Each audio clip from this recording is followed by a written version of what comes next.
What's going on, everybody? Welcome to the Cleveland Uprising Podcast about Cleveland.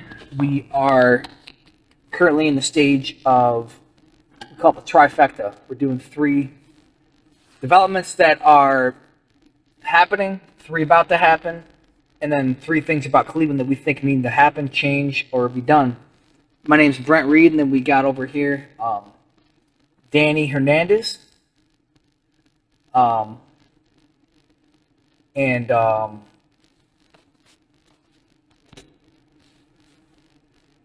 and we are just talking about Cleveland. So, like, the current stage of Cleveland, Danny. Like, what do you think? What do you think is exciting about it? What's going on? What needs? Is anything about it? What's going on? I mean, there's a lot of things that are happening in the city, right? They've been going on for a while. Yeah. We have the one project on West 25th by the West Side Market.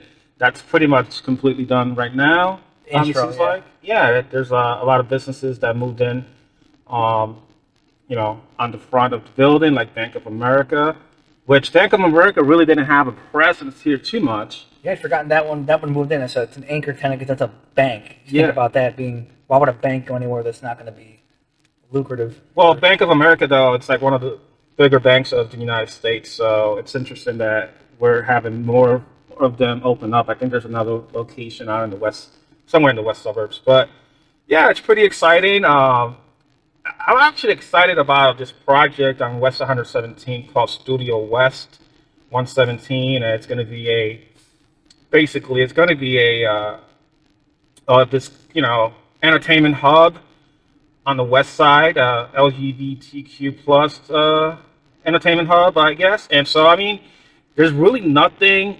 We don't have anything compared to Columbus. Like Columbus on High Street has a lot of different choices for the LGBTQ community. We really don't have anything here, other than Twist, and it's just not enough. We don't have enough. So I'm kind of excited about that. But there's even more, things happening all around the city. Like obviously, the biggest project right now is Sherwin-Williams, and that will be completed, I believe, sometime this year. Um, the exact finish date, I'm not 100% sure on, but I know they finished a lot of the groundwork, which they had to dig out the hole, do all the plumbing, do all that stuff. They finished that. The cranes are going up, so it's basically just all the hard foundation work with the plumbing. The electrical's done. I going down there taking some pictures myself, and basically done with the groundwork, done with what needs to be done base level. Now it's going to go up. So probably see some beams going in soon, some structural work of the frame, and that's going to go a lot quicker than the groundwork was. The groundwork, I think it's been going on about a year, if not more now, because of a lot of technical stuff needs to be done in infrastructure work, and I think electrical grid, stuff like that. So plumbing mainly. Plumbing is probably one of the most challenging parts, I would assume, in a building. Can't have any cracks in that. Can't go back underground and dig it up underneath a skyscraper necessarily. So Yeah, it's a huge project. I mean, it's supposed to be over 1 million square foot, and it's going to be the global headquarters of Sherwin-Williams, as most people probably know. It's great to have a company like that here. We definitely need more of a global presence. I think it's great to have companies with that type of presence. So that's amazing. Also, they have here's another project that's so a lot of stuff happens in the city or it happens in Ohio City, Tremont also, which is great. It's great, but they're actually looking to expand in University Circle, and the project is called they call it Circle Square, and it's supposed to be the second largest development in that area. So 24-story apartments are going to be built, and actually construction began last spring. So that's pretty exciting. And then there's another building being built around that area. So there's more development going on. And I think University Circle is one of the better, you know, type of tourist attractions we have. Not just that, but just for student living and young professional living. It has a lot to offer. There's a lot of entertainment choices around there, a lot of cultural choices like the museum. And so I think it's great that, if they continue to build on that area, because that's a pretty cool area of town, I think. yeah, again, we're going back to the intro here. That's the largest wooden timber, technically, building in the USA at the moment. That's right, yeah. And I'm not sure how many stories it is. It looks around 10 to 15 to me. I think it's 10, 15, but the building basically is overlooking the city on an angle, which you can see the entire skyline. There's a pool on top for the residents. Beautiful. I was walking past it one night with a buddy. There's a wedding going on. There's people literally in a reception hall that I've seen it before. And this reception hall is it's big, it's huge. It's done for like city events, things like that. It's got a wooden ceilings in all the rooms, beams. The theme of it, the nature of that being in the core of the city, being able to market the city, promote what's going on here. It's exciting, but not only that, but it's right across from the West Side Market. That being said, the shops below are going to get a lot of like cross promotion. They could probably cross promote one another. There's a coffee shop at the corner of, I know it's off the edge of West 25th and the West Side Market there. So that is basically going to get a lot of traffic, from the businesses and the West Side Market, and then a lot of tenants need to still fill spots in there. There's a few open leases there, but like Danny said, the Bank of America in there. I'm assuming a few of the restaurants are probably going to go in there. My assumption is it's going to be like an area for a few nice restaurants. That would be very smart, and a few shops. But the nature of that being a newer building, it's going to take some time to get some anchor tenants in there once the residents move in and things like that. So if anyone's saying, oh, there's nobody's in there, right? It just got built, just like a lot of places downtown. I mean, you got to make retail below all these residential units. And the reason why they're not filled are because, the market is growing, so they'll be filled eventually here soon. And there's other projects right in that area, right south of that intro building. There's another, I forget exactly where it's at. I think it might be off of Train Avenue, I'm not sure. But it's right around the bridge, where the bridge heads over to the other, south of West 25th, towards Clark Fulton. There's another building being built there. I noticed that, and that's going up. I'm not sure exactly what it's called, but there's some development going on south of the West Side Market area. So that's actually pretty exciting, just because it's expanding south. It used to be just that part of Ohio City. Was it development called again? Oh, I don't know what it's called, but I know it's south of the intro building. It's right where the bridge leads into the other. The bridge, right. It's right across from there. Yeah, I know what you're talking about. That's a whole new residential complex. Yeah, heading south towards the Clark Fulton area. So. That was like a hill, like a molded out. Like, yeah, exactly. Like, I'm surprised they're building something there. Yeah. Like, literally, there was nothing even. Who would even think you could build something there? I think they anchored obviously the ground to make it secure. Then they built a apartment complex in an area which you thought, Yeah, you wouldn't imagine it. I wouldn't have. And then, amazing what that's going to do for the area. And it's right by the bridge. Those residents to those businesses we just talked about with the intro. It's amazing you mentioned that, because that's going to bring all this other business and growth that we stimulated in the area. I mean, I don't think when I studied city planning out my master's, at CSU downtown, it basically got me to the point where I realized the growth of things when you put other businesses near it. You have to start with places for businesses to go, which are the leasing opportunities. You have to start with residents. You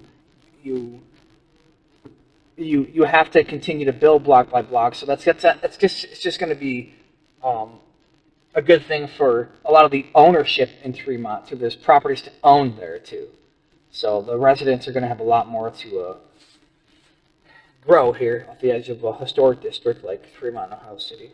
It used to be that, 5 to 10 years ago, well, I don't know about 5 years ago, but like 10 to 15 years ago, we probably only had like 2 or 3 projects that we can talk about that were happening in the city, at least that we knew about, that was out in the news and people had some knowledge about. Now, you can't really limit it. I mean, there's two or three. It's nothing compared to what we have now. We have so many projects.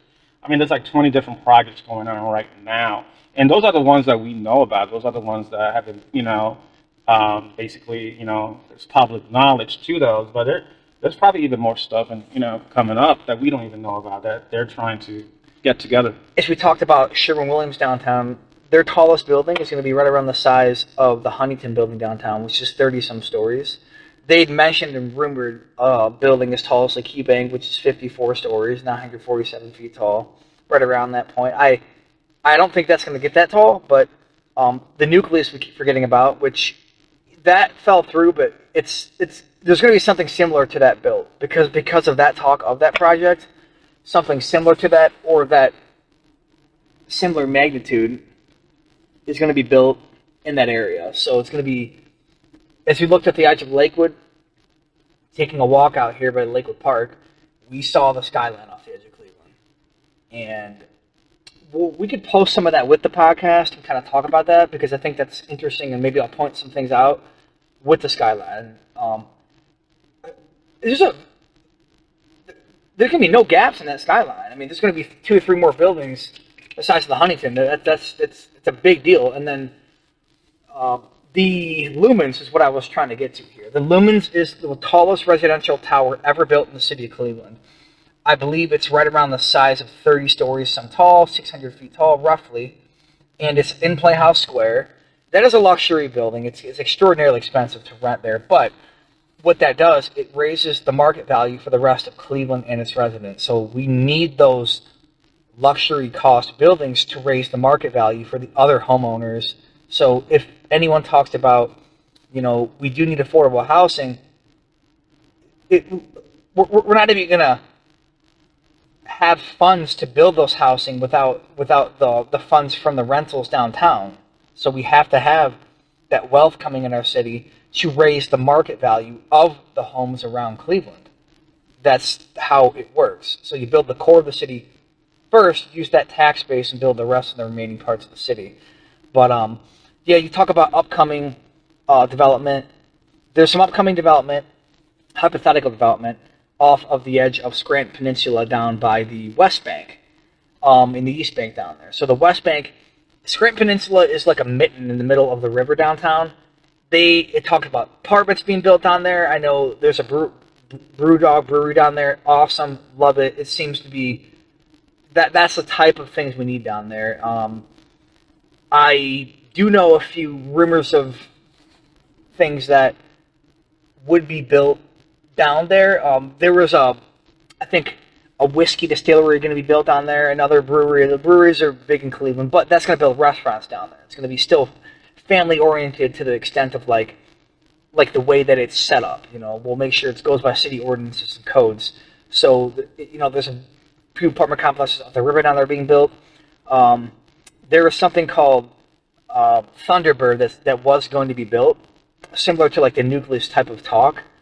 Not sure what's happening with that, but they did lease out. Geist Corporation's leased out, which is a huge development corporation, downtown company. It leased out the land. It's got the marketing for like a Crocker Park off the water down there, and that's gigantic. So it's just gonna be exciting to see what potentially happens because the development part of it happening.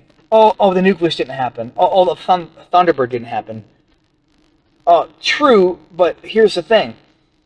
What that does is that the only reason that they knew that those things could happen, funding was actually. If the funding would have happened, it would have happened, because we knew the city was able to get it done, like with the permits, with the zoning, with the ordinances. It literally was an actual, It could have happened if the funding was there. It's not like a dream, we'll see if it happens. This literally is going to happen to some extent. So some development will happen in those areas.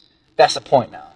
So that's why we continue to need talk about these areas getting developed. That's what this feed's about. That's what Cleveland Uprising's about. That's what Cleveland's about now. There's a lot of incredible blogs and people around Cleveland that I love that are doing it. We need to continue this. This podcast will be weekly. Weekly is one of those things, but weekly ideas. But we're at least going to have something probably every few weeks. Talk for at least 15 minutes, half hour. Anybody's got any ideas? Shoot them our way. Hey, real quick, I think the name of that project south of West 25th, or heading south on West 25th, south of the West Side Market, I believe it's called a Trio, if I'm not mistaken. The Trio. Yeah. The Trio's, right across from, next to the West Side Market, across from the Intro, which is the wooden building. Or no, not across. I believe it's well, by the bridge, right? by the bridge. By the If I'm not mistaken, that's the one. I know what you're talking about. It's 7-story tall. If I'm not mistaken, that's the name of it. And as we go on with podcasts, we'll get a little more in tune here. It's literally the first go around. We're hoping this podcast from years from now will be a milestone for us listening to it ourselves here. But a few things we want to talk about. We talked about 3 developments that were happening, 3 that were going to happen. Now we're talking about 3 things that right around there that are going to need to be done, hypothetically should be done, or that we have ideas about. So one thing that I can think about, we need to organize downtown so we could build as high as we can build. There's no limit to the height of buildings, period. They limit the height of buildings to the key bank. That needs to stop. That's why companies don't come here and build. They want to build at a heavens because they have that's their company's building. We need to stop that. But we can't obstruct views of the city. We cannot obstruct. Well, I mean, it will be nice to have build. I mean, I'm glad for all the projects that we have. It will be nice if we have, if some project will come and challenge the Key Tower's height. Key Tower has been definitely I don't know how to say, a landmark right here in Cleveland, right, for many, many years. But it would be nice if we get something else that's going to be taller than the Key Bank. But a lot of, it seems like a lot of the tall buildings are not, it's something that are not above built. 1,000 feet, right? We have 947. You know what I mean, brother? So, I mean, I'm happy with the Key Tower, but it would be nice to have something similar to the Key Tower, if not taller. Why not? Now, what would you say that building should be of? I think that offices are not, with COVID and everything else, that's just changed the world forever. Office buildings are no longer, unfortunately, they're going to come back. It's going to come back because you want to have an office in the city, you want to overlook the city, and I think it's going to come back. And I think to an extent it's going to come back. This is going to sound funny, but even stronger than it was before. Not yet, though. So Cleveland needs to get in the market first you can probably have a cheaper building, or you can probably get, the thing is, office towers, you need them because that's what brings all the businesses. Even if you could have 100 offices in the building that are really pronounced offices, maybe a floor for an office, a big section for an office, and you can have a corporation there that's going to bring $100 million to the city.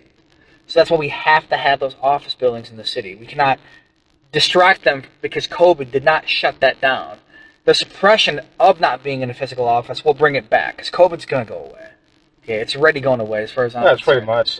It's out of the news cycle, and you really don't hear much about it now. So we're definitely out of the cold. There will be a post-COVID office market boom, and Cleveland needs to get into that as soon as we can because the big cities have huge borderline luxury office buildings where there's a floor of a company there. We talked about Amazon coming here, right? The plan that Amazon had was taking a lot of real estate from the city that the city proposed to Amazon, which,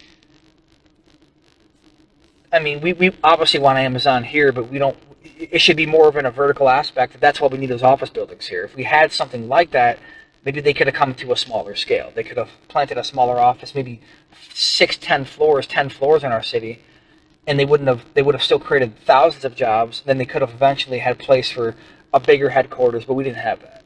And that's the problem. That's why we can't limit the height of buildings. That's why we got to have it's 100 stories like New York has. We have to have tiers of buildings so we can see the skyline, see the views. Because from offices, think about it. If you have an office building or something, you want to see the freaking lake. You want to see the city, you know? Yeah, absolutely. I mean, that's a great draw, to the city, our lake.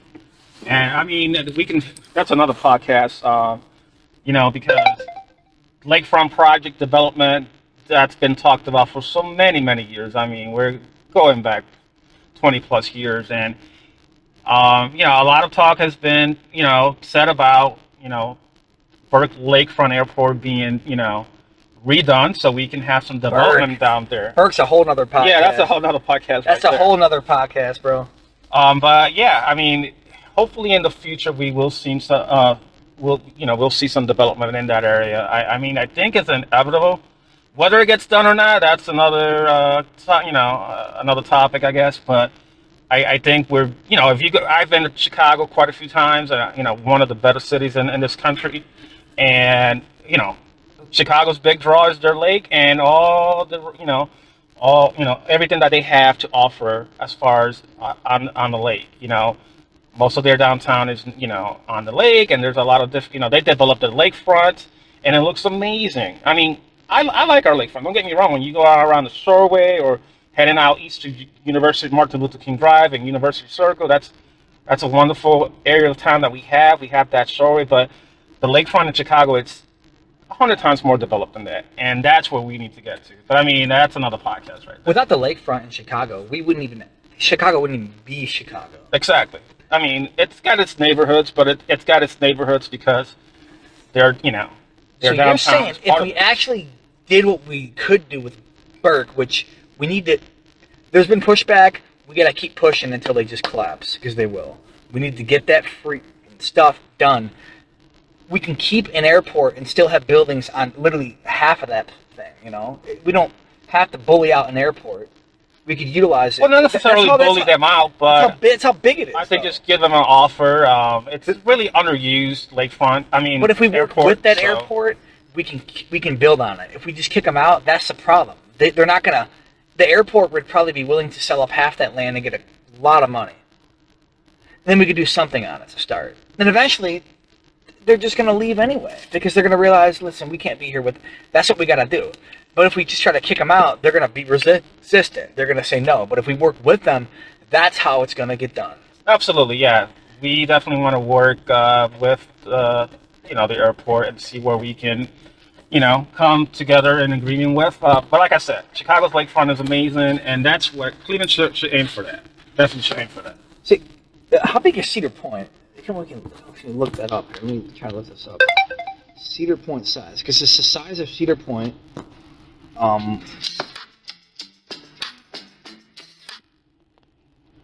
Cedar Point.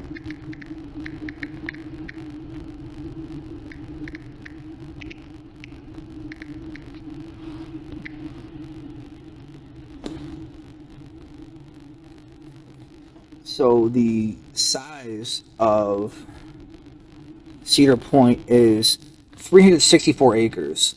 So basically, the size of Cedar Point, which is 346 acres, that's how big Burke Airport is. Wow. Roughly, they're saying. That's what some article saying that. Okay. So that is literally, it's doubling up downtown, plus maybe even, see, Burke might be actually bigger than downtown. I think it might be almost as big as that. Like literally about that size. Oh yeah. That's like doubling up our city, plus lakefront.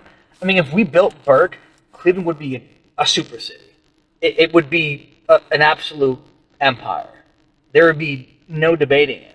And then we have our riverfront. It's going to happen. We'll make sure it happens. So to close here, a few more. We talked about a few things in Cleveland. Another thing will probably just be make sure we have pocket parks, little parks in Cleveland like New York has. Perfect example. New York's really good at this. They have little pocket parks. Chicago's great at it. Like private pocket parks. We have a few of them. We have one by Reserve Square that's beautiful, but more like that. Little pocket green spaces, which are for the citizens, but like I'm talking like intimate ones where every building we have, we need to have like a green space connected. So, Cleveland's building, Cleveland's Uprising. This is Danny Hernandez here. Next to me, Brent Reed. We will continue these podcasts. It's a test run, and we thank you for listening in. Contact clevelanduprising.com for any inquiries, any topics you want us to talk about, anything that you think Cleveland needs to be aware of, get done, keep rolling with. Signing out. Out.